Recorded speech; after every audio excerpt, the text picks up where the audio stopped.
घटना हुई है और उस पर कार्रवाई होगी। देखिए, कोई घटना को ये नहीं कहा जा सकता है कि पूरी तरह से हम घटना को ख़त्म कर दें। अब जातीय गणना आने के बाद सबका ज़मीन घिसक गया है कि नीतीश कुमार को मोहम्मद साहब कहेंगे, फलना कोई कहेंगे, फलना कोई कहेंगे। मोहम्मद साहब में और उसमें क्या फ़र्क है? नमस्कार, आप देख रहे हैं एक न्यूज़ 24 और मैं हूं संजीव सिंह आपके साथ।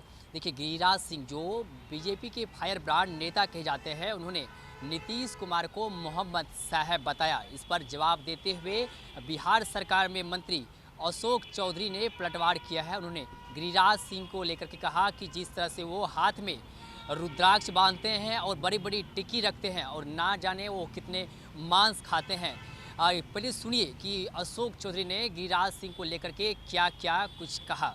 उपेंद्र कुशवाहा कह रहे पूरी जदयू जो है पानी में चली गई है, यानी गैल भसिया पानी में। ठीक है, अब उनको हर कोई, जैसे किसी को गिलास का आधा पानी दिखता है भरा हुआ और किसी को आधा पानी गिलास खाली दिखता है। तो जिसको जैसा दिखता है वैसा ही उसको समझ में आता है। अपराधियों का मनोबल क्या बढ़ा हुआ है? वैशाली में एक सिपाही की जो है गोली मार दी गई, जान चली गई। ये घटना हुई है और उस पर कार्रवाई होगी। देखिए, कोई घटना को ये नहीं कहा जा सकता है कि पूरी तरह से हम घटना को ख़त्म कर दें।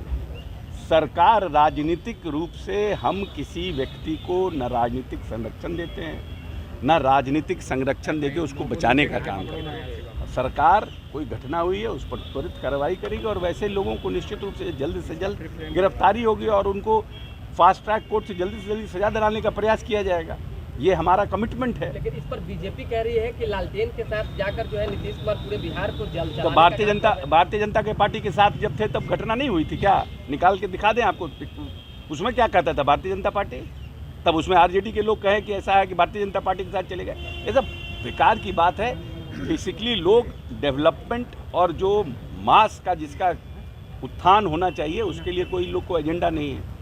अब जातीय गणना आने के बाद सबका ज़मीन घिसक गया है, जो सब उलट पुलट बयान दे रहे हैं, सब मानसिक। एक अंतिम सवाल है सर, गिरिराज सिंह ने नीतीश कुमार को मोहम्मद साहब बताया है कि बताइए। अब यही है ना, देखिए यही है कि गिरिराज सिंह जैसे लोग पता नहीं बांधे रहते हैं, हाथों में रुद्राक्ष पहने रहते हैं, टिकियों बांधे रहते हैं, कितना मांस खाते होंगे मालूम नहीं है। तो इन सब का तो वैसे ही है ना स्थिति कि नीतीश कुमार को मोहम्मद साहब कहेंगे, फलना कोई कहेंगे, फलना कोई कहेंगे। मोहम्मद साहब में और उसमें क्या फ़र्क है? कोई आदमी पैदा जब लिया था तो कोई जाति धर्म था? इंसान का इन्वॉल्वमेंट कैसे हुआ है? किस तरह से? हम लोग तो हिस्ट्री और पॉलिटिकल साइंस के विद्यार्थी रहे हैं, पढ़े हैं ना, कैसे आदमी का किस तरह से बना है। तो उसमें कोई धर्म था, कोई जात था? ये तो पाखंडी लोग ये सब बढ़ा दिए। आज लोग गाय पाल लेता है, उससे प्रेम करता है, एक तोता पालता है उससे प्रेम करता है, एक कुत्ता पालता है उससे प्रेम करता है, लेकिन मुसलमान से नफरत करता है, एक इंसान से नफरत करता है। और वही चाहता है कि नया जनरेशन में फैलते जाए कि उनका सीखते रहे, भारत सरकार के मंत्री रहे, मोदी जी प्रधानमंत्री बने रहें। बाकी देश का क्या होगा, इंसान का क्या होगा, उससे कोई मतलब नहीं है। तो मोहम्मद साहब हैं तो जिन्ना है तो फलना है, यही सब करते रहेंगे। पब्लिक को कैसे मिले अनाज, पब्लिक को कैसे मिले बिजली, पब्लिक को कैसे मिले रोड, इसका चिंता इन लोगों को नहीं है। तो आपने सुना कि साफ तौर पे अशोक चौधरी गिरिराज सिंह को लेकर के हमलावर है और कई तरह के आरोप भी वो लगा रहे हैं। सहयोगी पिंटू के साथ संजीव सिंह, एक न्यूज़ 24 पटना।